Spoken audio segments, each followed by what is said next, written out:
Levanto, Keila, eu me levanto. Olá, Keila, estás bem? Eu estou.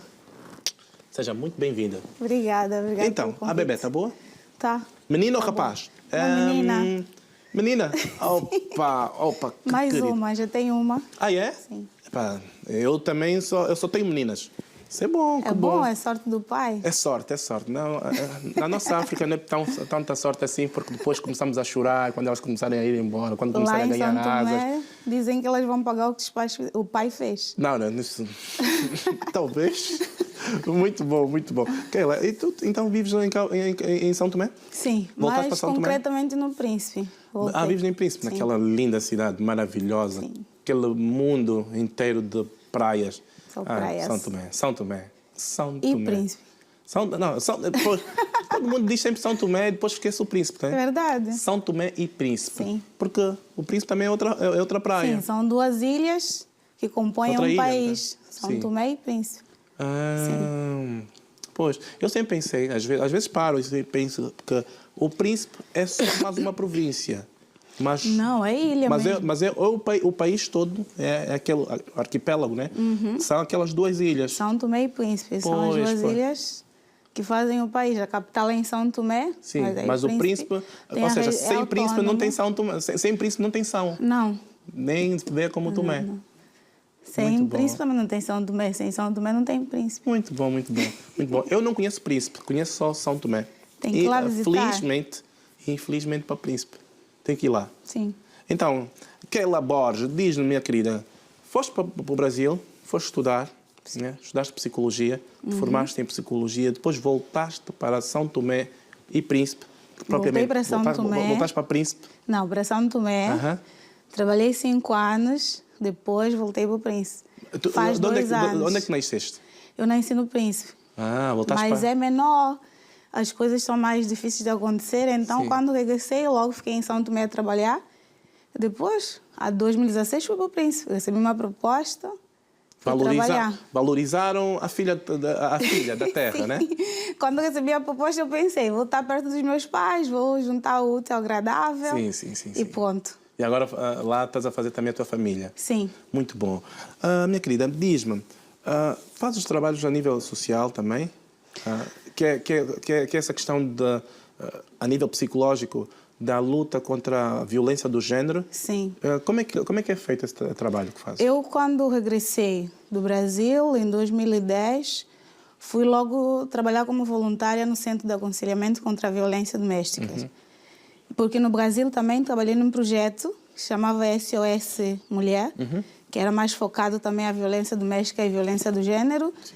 Então, quando cheguei em São Tomé, queria logo trabalhar com isso, fui ser voluntária, fiquei 1 ano trabalhando nesse projeto e também trabalhava ao mesmo tempo no projeto de apoio às crianças abandonadas. Ok, isso tudo em São Tomé? Sim, foi tudo em São Tomé. Mas agora diz-me uma coisa, assim, cá entre nós, essa questão da violência doméstica, propriamente a violência do género, quais são os casos? Ainda continuam sendo maioritariamente contra mulheres ou tem muitos casos de homens talvez não conhecidos serem violentados? Sim, enquanto eu estava no projeto, nós víamos muitos homens, muitas mulheres que apanhavam do marido. Sim. E também tinha 1 ou 2 casos que eram de homens que apanhavam da mulher. Ou seja, a cada 6 ou 10 casos sim, da mulher... 1 ou 2. Tinha 1 ou 2 de homem. Sim, eles chegavam lá, eu quero que façam alguma coisa.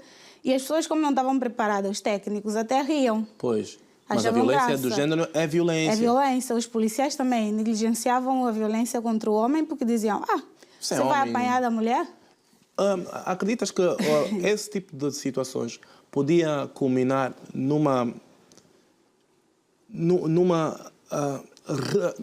como é que posso dizer, numa violência triplicada para a mulher? Por exemplo, ele foi fazer a queixa e a polícia diz, você é homem. Banaliza o caso. Você é homem. No entanto, ele, só homem, vai munir-se de alguma força e vai violentar 3 vezes mais a mulher. Então, acontecia depois é que o caso já não era do homem, era da mulher. E aí já tinha... Ele depois diz, olha, da próxima vez não vou mais queixar.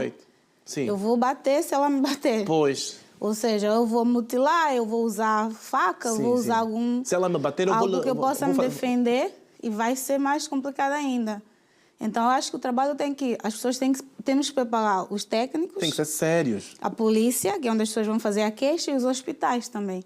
Pois. Porque muitas vezes a vítima chega no hospital e se estiverem ali preparados na urgência, para saber que é um caso de violência doméstica, já podem reencaminhar para a polícia. Sim. Sim, porque eu fiquei mesmo preocupado, porque em tempo eu estava a fazer um estudo e eu percebi que tem muito homem que sofre de violência doméstica. Mas, no entanto, pelo facto de haver muita vergonha a nível da queixa que faz, o que é que acontece? Esses homens, depois de vítima, passam a ser os violadores outra vez. E às vezes violadores mais graves ainda. Exatamente. Porque eles depois voltam e tudo isso com a violência mais as instituições pesada. em algum momento não deram a seriedade necessária ao caso, fazendo com que o índice a nível de mulheres crescesse um bocado mais.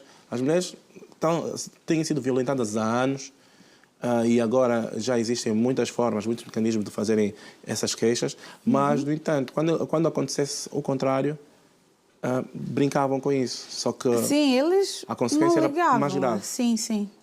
É o que tem acontecido até hoje. Eu acho que tem que se preparar mesmo os quadros técnicos de forma geral. Para quando receberem um caso, e mesmo em casos de mulheres quando vão ao centro de aconselhamento ou mesmo ao hospital, tem polícias ou mesmo enfermeiras que dizem, olha, merecias, se fizeste isso, então merecias apanhar. Mas isso que é para a mulher? Sim. Ainda se usa muito esse... Eu costumo dizer que as mulheres são mais machistas do que os homens. Chegam a ser mais grosseiras. Porque às vezes dizem, Olha, eu digo sempre, tem 2 casos de machismo, né? A mulher, quando ela é mãe, ela tem uma outra opinião sobre o homem. Ela diz, chegaste em casa, não fizeste comer para o meu filho, ele tinha razão de te bater. Mas ela, enquanto a mulher que ela nunca vai dizer, olha, se eu chegar em casa e não fizer a refeição para o meu marido, ele não vai me bater. Enquanto sogra, enquanto mãe, ela tem uma opinião. Enquanto mulher, ela tem outra. Okay. Então, nós mulheres temos isso é daqueles temas, um pouco machista, meio que complexos que levam à violência. E tem que se debater cada vez mais para que essas situações diminuam, sejam expurgadas mesmo da face da terra, esse tipo de violência contra a mulher, violência contra a violência no geral. Porque muitas das vezes são essas situações, são situações culturais, são situações de percepção. Tem muito a ver com a cultura, sim, tem muito a ver com a nossa cultura. E agora, tu como psicóloga, né, e depois também blogger, tu tens 2 formas de voz, como a técnica e depois como alguém que trabalha com as redes sociais e divulga isso. Como é que tem sido o teu trabalho? Bem, eu, lá em São Tomé e Príncipe, convidam-me sempre para participar de entrevistas, de debates sobre diversos temas. E violência doméstica é um que está sempre em foco. Sim.